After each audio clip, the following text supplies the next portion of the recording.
You ask Tiger to calculate. This deals with linear inequalities with one unknown. The final result is x greater than 9. Let's solve it step by step. Group all constants on the right side of the inequality. Add 8 to both sides.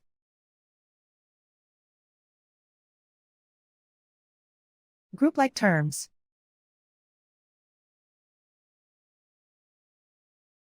Simplify the arithmetic.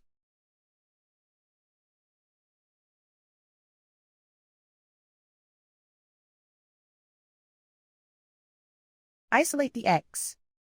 Divide both sides by 4.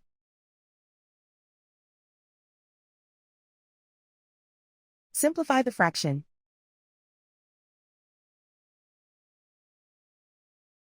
Find the greatest common factor of the numerator and denominator.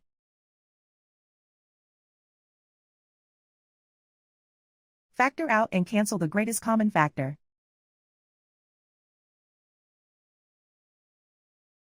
Plot the solution on a coordinate grid. And so the final result is x greater than 9.